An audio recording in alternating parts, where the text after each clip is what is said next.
Hello guys, कल अपन ने types of tumour देखा था जिसमें बिनाइन ट्यूमर और मैलिग्नेंट ट्यूमर अपन ने देखा था। आज हम रिवीजन क्लास करते हैं थोड़ी सी, उसके बाद हम कॉन्सेप्ट ऑफ कार्सिनोमा पढ़ेंगे। तो बिनाइन ट्यूमर जो होता है वो कैप्सुलेटेड होता है, नॉन हार्मफुल होता है या फिर लेस हार्मफुल होता है। इसमें क्या होता है कि प्लेस पर ही रहता है और फिर मोर सेल्स होते हैं, मतलब एक ही कैप्सुलेटेड जो होते हैं सेल्स, उसी में क्या होते हैं सेल्स की संख्या ज़्यादा होती है, दिन प्रतिदिन वो सेल्स की संख्या बढ़ती जाती है। बिनाइन ट्यूमर जो होता है वो ज़्यादा हार्मफुल नहीं होता, लेस हार्मफुल होता है, नॉन इन्वेट्स होता है, मतलब ये फैलता नहीं है, एक ऑर्गन से दूसरे ऑर्गन में नहीं फैलता है क्योंकि ये कैप्सुलेटेड होता है, इसमें कवरिंग लेयर पाई जाती है। उसके बाद हमने देखा था कि जो बिनाइन ट्यूमर होता है वो लोकल होता है, लोकली होता है, इजिली रिमूवेबल होता है, इसको हम इजिली रिमूव कर सकते हैं। उसके बाद हमने देखा था कि मैलिग्नेंट ट्यूमर जो है उससे कहीं ज़्यादा बिनाइन ट्यूमर पाई जाती है। ये नॉन इन्वेसिव होती है, मतलब बहुत जल्दी नहीं फैलती है। उसके बाद है बिनाइन ट्यूमर जो है वो प्रेशर और एडजेसेंट टिश्यू, ये एक ही जगह पे रहती है और कैप्सुलेटेड होती है, इसलिए ये अपने आसपास के टिश्यू को क्या करती है, प्रेशराइज करती है। इसके जस्ट अपोजिट हमने देखा था मैलिग्नेंट ट्यूमर जो है वो अनकैप्सुलेटेड होता है। मैलिग्नेंट ट्यूमर में कोई कवरिंग लेयर नहीं पाई जाती है, ये पर्टिकुलर बॉडी पार्ट्स में नहीं पाई जाती, ये स्प्रेडिंग होती रहती है, फैलती रहती है, एक ऑर्गन से दूसरे ऑर्गन में फैलती रहती है।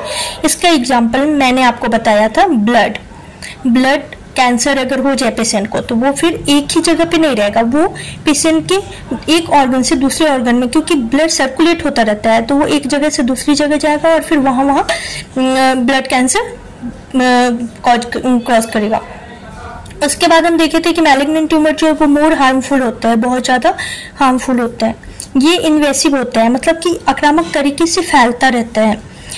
तो मैलिग्नेंट ट्यूमर जो है वो इन्वेसिव होता है और नॉट इजी टू रिमूव, इसे हम इजीली रिमूव नहीं कर सकते क्योंकि ये अनकैप्सुलेटेड होता है। Malignant not more than benign, malignant tumour जो है वो बिनाइन ट्यूमर से कम पाया जाता है और ये प्रेशर नहीं करता है कहीं भी, क्योंकि ये जो है वो सर्कुलेट होता रहता है, ये कैप्सुलेटेड नहीं होता है, इसलिए ये आसपास के टिश्यू पे प्रेशराइज नहीं करता है। ओके, आई होप आपको ये समझ आया होगा। आगे हम कॉन्सेप्ट ऑफ कैंसर पढ़ेंगे। हेलो गाइस, तो हम बता रहे हैं कॉन्सेप्ट ऑफ कैंसर, मतलब कैंसर का मापन किस आधार पे हम कर सकते हैं, कैसे पता कर सकते हैं कि ये कैंसर है। तो कैंसर को पता करने के लिए इसको 3 थ्योरी में डिवाइड किया गया है। फर्स्ट जो थ्योरी है उसको हमने नाम दिया म्यूटेशन, उसका नाम है। उसके बाद है मोनोक्लोनिटी थ्योरी और देन है जीन थ्योरी। तो ये 3 थ्योरी दिया गया है जो कॉन्सेप्ट ऑफ कैंसर के बारे में हमें बताती है, ठीक है।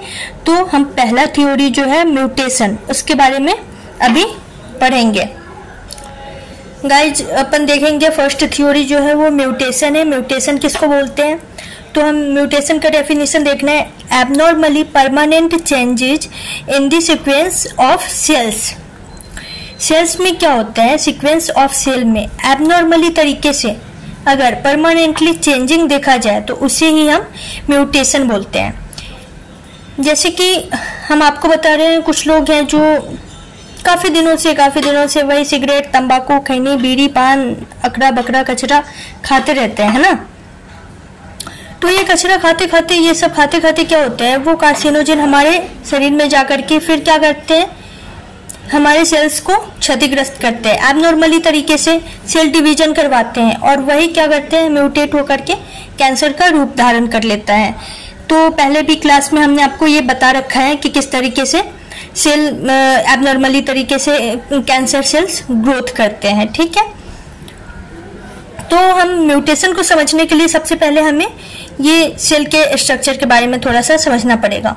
अब एज ए एग्जांपल मैं यहाँ बता रही हूँ, ये जो है ये हमारा एक सेल्स है, ठीक है। सेल आपने देखा ही होगा, सेल में क्या पाया जाता है, एक न्यूक्लियस पाया जाता है। तो ये जो छोटा सा गोल है वो हमारे सेल्स के बीच में क्या है, ये न्यूक्लियस है, ठीक है। अब न्यूक्लियस के अंदर ये क्या है, ये हमारे हैं क्रोमोजोम्स, और क्रोमोजोम्स के सतह पे क्या पाया जाता है, जीन पाया जाता है ना, जो क्या करते हैं, जीन ये क्रोमोसोम्स के अंदर जीन्स पाया जाता है जो हमें क्या करते हैं, इसके बारे में आपने पहले भी पढ़ा होगा सेल्स वाले क्लास में। तो जीन्स क्या करते हैं, हेरिडिटी ट्रांसफर करने का काम करता है। तो क्या होता है कि कोई बहुत ज़्यादा दिन तक ये कार्सिनोजन मतलब सिगरेट, तंबाकू, बीड़ी, पान, गुटखा, खैनी, दारू, ये सब जो खैनी, तंबाकू, ये सब जो पीते हैं, है ना, खाता पीता है जो भी है, तो वो क्या करता है धीरे धीरे हमारे सेल्स के अंदर क्रोमोसोम्स में क्या करता है, ये जीन्स को एक स्थान से दूसरे स्थान, दूसरे स्थान से तीसरे स्थान, ऐसे ऐसे जीन्स को एबनॉर्मली तरीके से व्यवस्थित करता है। कौन? कार्सिनोजन कंटिन्यूअसली सेल्स पर अफेक्ट करती है, ठीक है।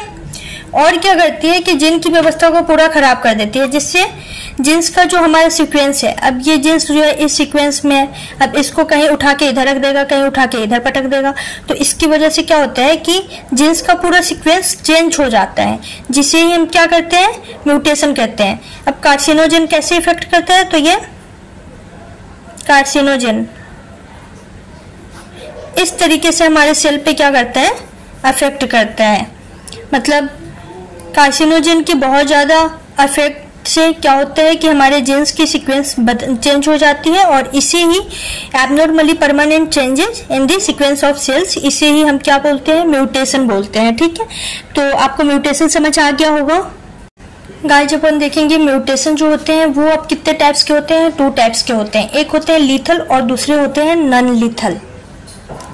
अब मैं लीथल आपको डायग्राम के माध्यम से बताने जा रही हूँ। जैसे कि ये हमारा सेल्स है, ठीक है, ये क्या है, हमारा सेल है, ये नॉर्मल सेल है, ओके। सेल के बीच में क्या पाई जाती है, न्यूक्लियस पाई जाती है। ये क्या है, न्यूक्लियस है, न्यूक्लियस हो गया। इसके बीच में क्या पाया जाता है, क्रोमोसोम्स पाया जाता है, ठीक है। ये हमारा क्या है, क्रोमोसोम है, जिसको हम क्या बोलते हैं, गुणसूत्र बोलते हैं। गुणसूत्र हम क्या बोलते हैं, क्रोमोसोम को गुणसूत्र भी बोलते हैं। तो ये हमारा सेल हो गया, ये न्यूक्लियस हो गया, ये क्रोमोसोम हो गया, और क्रोमोसोम के अंदर ये क्या होता है, जीन्स पाया जाता है। क्रोमोसोम के अंदर क्या पाया जाता है, जीन्स, ठीक है, जो हेरिडिटी में हेल्प करता है, हेरिडिटी करवाने का काम करता है। तो ये जो हमारा सेल्स है उसमें क्या होता है कि अगर कोई 500-700 डेली मतलब बीड़ी, तंबाकू, गुटखा फूंक रहा है, तो उसकी वजह से क्या होता है कि कार्सिनोजन का बहुत ज़्यादा इस पे इफेक्ट पड़ता है। कार्सिनोजन चारों तरफ से इस पे क्या करते हैं, प्रेशराइज करते हैं, मतलब सेल्स पे इफेक्ट करते हैं कार्सिनोजन चारों तरफ से। तो क्या होता है, इसके जीन्स में डिस्ट्रक्शन आते हैं। अब एक स्थान से जीन्स को उठा करके क्या करते हैं, दूसरी तरफ फेंकते हैं, दूसरी तरफ से उठा के इधर रख देते हैं। इस तरह से जीन्स के सीक्वेंस को क्या करते हैं, कार्सिनोजन खराब कर देते हैं। क्या करते हैं, कार्सिनोजन जीन के सीक्वेंस को पूरा खराब कर देते हैं, डिस्ट्रॉय कर देते हैं। और अगर जीन डिस्ट्रॉय होता है, जीन का सीक्वेंस खराब होता है, तो इसकी वजह से क्या होता है, हमारे पूरे सेल्स एक तरह से डिस्ट्रॉय होने लग जाते हैं। पूरे सेल्स क्या होते हैं, डिस्ट्रॉय होने लग जाते हैं। तो ये बहुत ज़्यादा डेंजरस पाई जाती है। इसको हम क्या बोलते हैं, लीथल। म्यूटेशन का टाइप है एक लीथल, ठीक है। तो ये काफ़ी डेंजरस होती है, काफ़ी डेंजरस होती है, ये डेंजरस होती है। और इसमें क्या होता है कि सेल का डिस्ट्रक्शन होता है। सेल का क्या होता है, डिस्ट्रक्शन होता है इसमें। लीथल में क्या होता है, सेल का डिस्ट्रक्शन होता है। सेल में क्या होता है, जिनके सीक्वेंस को कार्सिनोजन अफेक्ट करके सीक्वेंस को खराब कर देते हैं, इधर से उधर कर देते हैं। अगर बहुत ज़्यादा कोई सिगरेट, तंबाकू इत्यादि ले रहा है तो, और उसकी वजह से क्या होता है कि जीन का सीक्वेंस अगर बिगड़ जाता है तो उसका प्रभाव फिर सेल पे भी पड़ता है और ये पूरा डिस्ट्रॉय हो जाता है। तो इसी को हम क्या बोलते हैं, लीथल बोलते हैं। अब इसका एग्जाम्पल हम देखते हैं, जैसे कि एग्जाम्पल में हम देखते हैं एच पाइलोरी बैक्टीरिया होता है। एच पाइलोरी क्या काम करता है, ये स्टमक कैंसर का काम करता है। स्टमक कैंसर का काम कौन सा करता है, एच पाइलोरी बैक्टीरिया। दूसरा हम देखें तो हेपेटाइटिस बी और हेपेटाइटिस सी, ये क्या करते हैं? लीवर कैंसर का काम करता है। लीवर कैंसर, हेपेटाइटिस बी और हेपेटाइटिस सी के बाद क्या करते हैं? लीवर कैंसर इससे होता है। तो ये भी किसकी वजह से? ये भी एक म्यूटेशन का ही टाइप है, लीथल। उसके बाद हम देखें तो एक कैपोसी सार्कोमा का नाम सुना होगा आपने।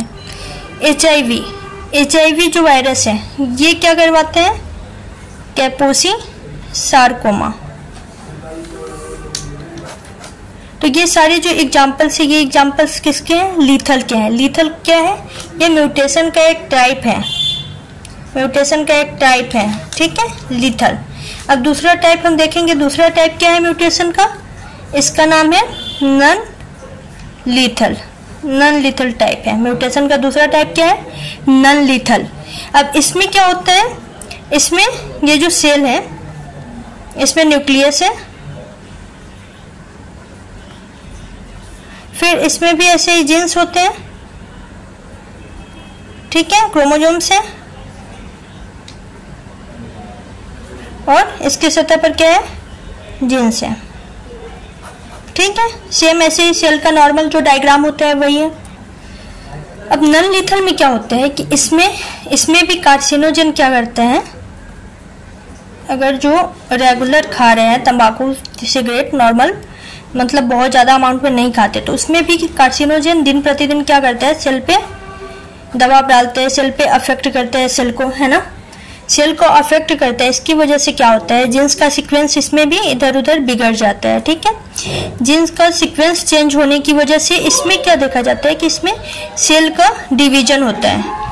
नॉन लीथल में क्या होता है? सेल का डिवीजन होता है। जीन्स का सीक्वेंस चेंज होने के बाद सेल में डिवीजन होता है, और डिवीजन की वजह से क्या होता है कि सेल्स दिन प्रतिदिन एक सेल से बहुत सारे सेल्स का निर्माण होता है, ठीक है। तो यही क्या किसका रूप ले लेते हैं? फिर ट्यूमर का रूप ले लेते हैं, बिनाइन ट्यूमर या फिर मैलिग्नेंट ट्यूमर, जैसा कि हमने पहले देखा था, ठीक है। दो टाइप के ट्यूमर होते हैं, बिनाइन और मैलिग्नेंट। तो वो किसके टाइप होते हैं? नॉन लीथल के होते हैं। नॉन लीथल क्या है? म्यूटेशन का टाइप है। म्यूटेशन का फर्स्ट टाइप है लीथल, देन सेकेंड टाइप है नॉन लीथल। तो नॉन लीथल में क्या होता है कि कार्सिनोजन सेल पे अफेक्ट करते हैं, फिर सेल्स के जो जीन्स है उनके व्यवस्था को चेंज कर देता है, इधर उधर कर देता है। वो एक जगह पे जीन्स जो सीक्वेंस वाइज रहते हैं तो ऐसे नहीं रहने देता, जोड़े में उनको कभी इधर उधर कर देता है। उसकी वजह से इनका सीक्वेंस चेंज होने की वजह से फिर क्या होता है? सेल्स में इसमें क्या होता है कि उसमें सेल्स का डिस्ट्रक्शन होता था, लेकिन नॉन लीथल में क्या होता है? सेल्स का डिवीजन होता है। और सेल्स डिवीजन की वजह से क्या होता है कि ये सेल्स काफ़ी मात्रा में अनलिमिटेड एबनॉर्मली तरीके से डिवाइड होने लग जाते हैं। और इन डिवीजन की वजह से फिर किसका निर्माण होता है? ट्यूमर का निर्माण होता है। जो दो टाइप के ट्यूमर हमने पढ़े थे, benign tumour and malignant tumour. Okay guys, next अपन देखेंगे मोनोक्लोनिटी के बारे में, वो नेक्स्ट क्लास में अपन डिस्कशन करेंगे। ओके, हमें आशा है आपको ये सारी चीज़ें समझ आई होगी। अगर आप लोगों को कुछ भी डाउट होता है तो प्लीज़ कमेंट में कमेंट करें, कमेंट बॉक्स में। Thank you so much, thank you all.